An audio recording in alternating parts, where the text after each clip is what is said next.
Students, I hope आप सभी लोग बहुत अच्छे होंगे। तो स्टूडेंट्स, आज हम लोग हिस्ट्री के पहले चैप्टर का पार्ट 4 डिस्कस करेंगे, the making of Germany and Italy. तो यहाँ पे हम लोग देखेंगे कैसे जो है जर्मनी और इटली का यूनिफिकेशन होता है। हम लोगों ने लास्ट पार्ट में देखा था, पार्ट 3 में, कि वहाँ पे कैसे जो है रिवॉल्यूशन हुए, फ्रांस का रिवॉल्यूशन हुआ और ब्रुसेल्स का हुआ, plus Greek war independence revolution हुए। तो आज के पार्ट में हम लोग देखेंगे the making of Germany and Italy. इसके बाद बात करते हैं यूनिफिकेशन ऑफ जर्मनी की। फर्स्ट हम लोग बात कर लेते हैं यूनिफिकेशन कैसे जर्मनी का होता है। तो जब यहाँ पे 1848 में मिडिल क्लास के जो जर्मन थे नेशनलिस्ट करके, तो वो लोग क्या किए कि यूनाइटेड करने के लिए, नेशन स्टेट को यूनाइट करने के लिए काफ़ी उन्होंने प्रयास किया। वहाँ पे जर्मन कन्फेडरेशन को यूनाइट करने के लिए काफ़ी प्रयास किया। तो क्या ये इन्होंने जब प्रयास तो किया, अपना पूरा एफर्ट किया, लगाया वहाँ पे, तो लेकिन ये लोग एट लास्ट क्या है, फेल हो जाते हैं। तो इन लोगों को क्या है, सपोर्ट मिलता है repressed by the monarch and the military by large land owner. तो इनके द्वारा क्या है, इन लोगों को सपोर्ट किया जाता है। अब मोनार्क जो है वहाँ पे, वो जो है इसकी रिस्पॉन्सिबिलिटी लेते हैं, और मिलिट्री और लैंड ऑनर्स, इनका जो है काफ़ी इन लोगों को सपोर्ट मिलता है। तो जब यहाँ पे इसका सपोर्ट मिलता है, तो फिर इसके बाद ये एक देखेंगे, एक नाम आता है बिस्मार्क। तो इनके मूवमेंट, इनके अंडर में मूवमेंट स्टार्ट होता है, movement under auto von Bismarck. तो इनके अंडर में स्टार्ट होता है यहाँ पे, और काफी इनको सपोर्ट मिलता है। किससे support? Persian army and bureaucracy, इन दोनों के द्वारा, पर्शियन आर्मी और ब्यूरोक्रेसी के द्वारा काफी सपोर्ट मिलता है बिस्मार्क को। और ये जो है अब यहाँ पे यूनिफिकेशन ऑफ जर्मनी के लिए काफी जो है एफर्ट करते हैं। तो इन्हीं के मेनली अंडर में ही जो है ये स्टार्ट होता है, और काफी हद तक सक्सेस भी होता है।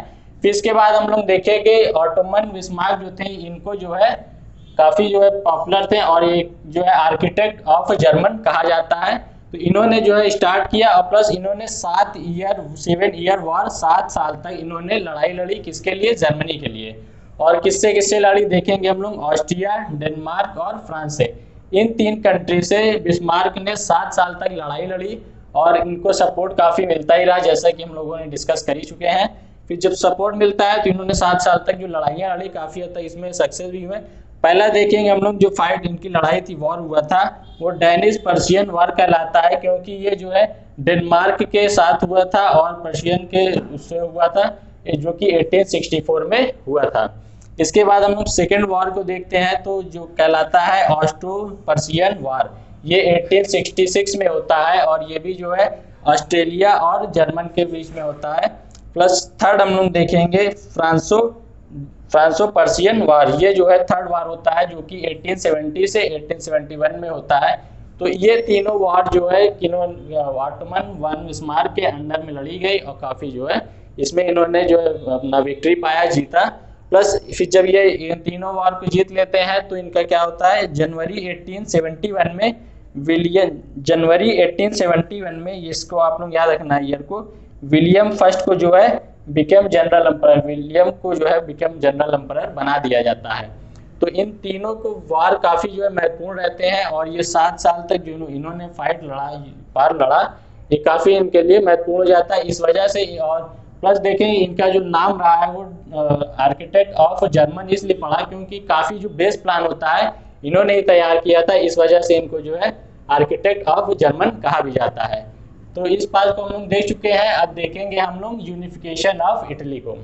तो स्टूडेंट्स, अब हम लोग देखते हैं यूनिफिकेशन ऑफ इटली के बारे में, कैसे अब इटली का यूनिफिकेशन होता है। तो इसमें हम लोग सबसे पहले देखेंगे, इटली जो है पहले उस टाइम पे यूनिफिकेशन जब नहीं हुआ था, तो कितने पार्ट्स में था? 7 पार्ट्स में इटली बटा हुआ था पूरा। तो उसको हम 1 बाय 1 देखते हैं। पहला है पिडमंट एंड सर्डिनिया। तो ये पहला पार्ट है। ऐसे देखेंगे हम लोग 7 पार्ट्स में पूरा जो है बटा हुआ था, बाद में उसका यूनिफिकेशन होता है। तो पहला है पिडमंट एंड सर्डिनिया, और सेकंड है लोम्बार्डी। इसके बाद थर्ड देखते हैं वेनेशिया है। फिर चौथा देखेंगे हम लोग, वो है परमा एंड मोडेना। इसके बाद फिफ्थ देखते हैं टुस्कैनी है। छठा देखते हैं हम लोग सिक्स्थ पेपल स्टेट है। इसके बाद 7वां है किंगडम ऑफ टू सिचल्स। तो ये 7 पार्ट में पूरा बटा हुआ था, जो कि फिर 1 बाय 1 यूनिफिकेशन होता है, इटली में आ जाता है। तो पूरा मैप में आप लोग जब देखेंगे तो काफी इटली का एक पूरा जब बनाता है, सातों का यूनिफिकेशन होता है, तब जो है पूरा जाके सेट हो जाता है। इसके बाद हम लोग देखते हैं यहाँ पे 3 लोगों के बारे में। पहला देखेंगे हम लोग जुस्पे मैज़ीनी, जो कि सोल ऑफ इटली कहलाते हैं। ये सोल ऑफ इटली क्यों कहलाते हैं? क्योंकि ये जो वहाँ के वॉलेंटियर्स थे, आर्मी थी, उसको पूरा एकदम जान फूंक देते थे, उन लोगों को एकदम से मतलब प्रिपेयर कर देते थे कि किसके लिए, रिवॉल्यूशन के लिए। फिर इसके बाद देखते हैं इन्होंने काफी ट्राई किया, ट्राइड 1831 टू 1848। इस पीरियड में इन्होंने मतलब काफी ज्यादा वॉलेंटियर जो वहाँ रिवॉल्यूशनिस्ट थे उनको मतलब एक टीम बनाने के लिए, लीड करने के लिए तैयार किया, लेकिन एट लास्ट वो फेल हो जाते हैं। तो उसमें जब सक्सेस नहीं होते, फेल हो जाते हैं, तो फिर उसकी रिस्पॉन्सिबिलिटी कौन लेता है? Victor Emmanuel second. तो इन्होंने रिस्पॉन्सिबिलिटी ली। अब ये क्या है, अब ये लीड करने लगे और जो भी कमियां रही अब उसको जो है सुधार करके अब इसको वॉलंटियर और वहाँ पे सुधार करने लगे। फिर इसके बाद हम लोग देखते हैं जब इन्होंने वहाँ पे रिस्पॉन्सिबिलिटी ली तो काफ़ी हद तक इन्होंने वहाँ के लोगों को लीड किया और काफ़ी एकत्र करके आगे रिवॉल्यूशन को आगे बढ़ाया। फिर इसके बाद देखते हैं हम लोग सेकेंड आते हैं, जो कि है जुसेप्पे गैरिबाल्डी। इन्हें जो है स्वॉर्ड ऑफ इटली कहा जाता है। स्वॉर्ड ऑफ इटली क्यों कहा जाता है? क्योंकि ये लीड कर रहे होते हैं किसको? आर्म्ड वॉलेंटियर्स को। इनका काम है आर्म वॉलेंटियर्स को लीड करना। इस वजह से ये जो आर्मी को तैयार करते हैं एकदम उनमें मतलब जोश लाते हैं, एक्साइटमेंट लाते हैं कि मतलब अब हम लोगों को रिवॉल्यूशन में, यूनिफिकेशन ऑफ इटली के लिए कोई भी कसर नहीं छोड़नी है। तो ये जो है पूरा उसमें जोश बढ़ने का काम, एकदम तैयार करने का काम करते हैं।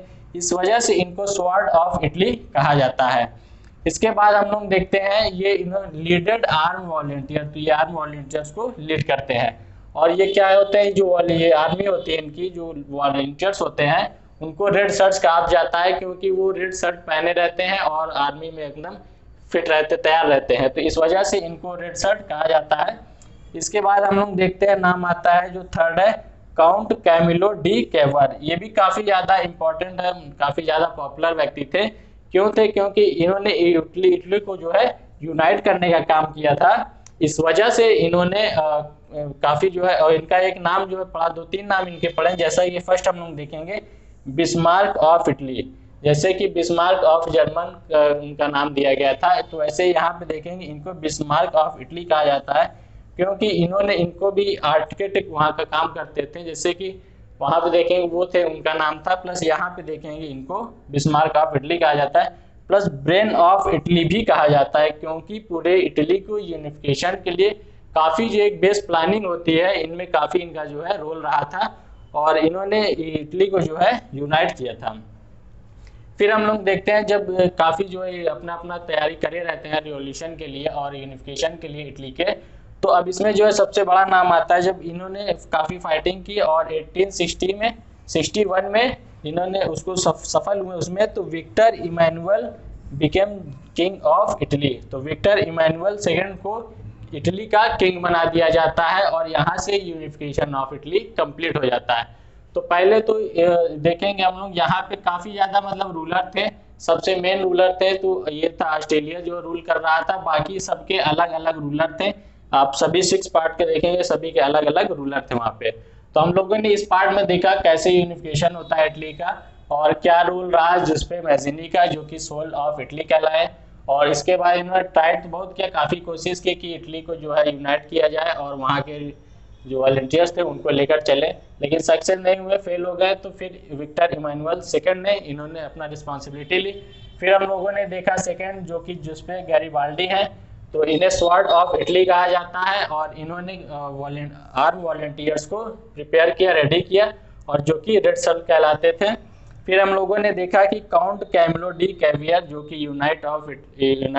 इटली को यूनाइट करने का काम इन्होंने किया और इन्हें बिस्मार्क ऑफ इटली और ब्रेन ऑफ इटली भी कहा जाता है।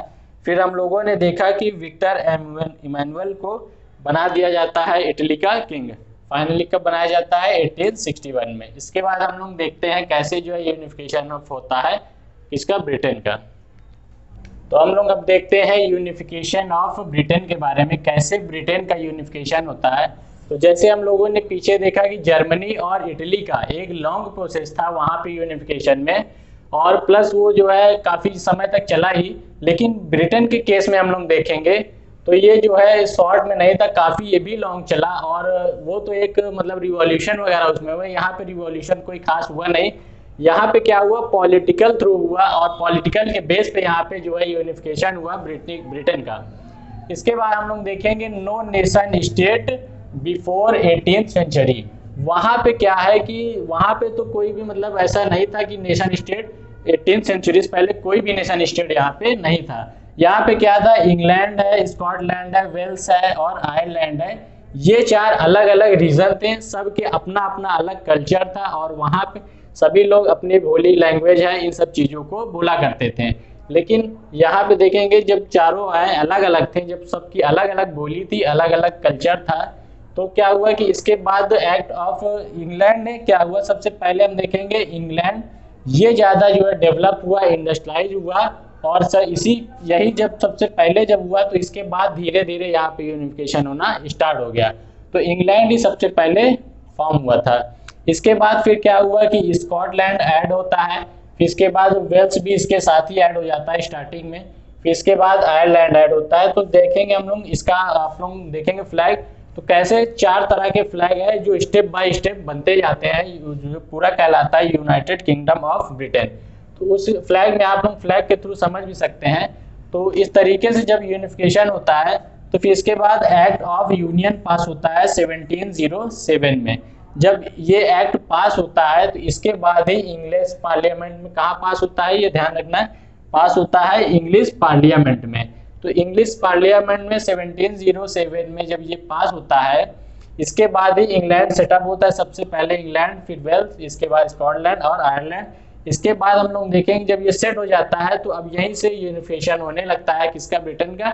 तो अब क्या होता है कि स्कॉटलैंड के केस में हम देखते हैं सबसे पहले अब क्या करती है, जो ये इंग्लैंड होता है वो क्या करता है, स्कॉटलैंड को कन्विंस करने लगता है कि तुम लोग मतलब आप लोग हमारे में आ जाओ, ऐड हो जाओ, यूनाइट हो जाए हम लोग, और क्या है कि अब यहाँ से हम लोग का यूनिफिकेशन हो जाए।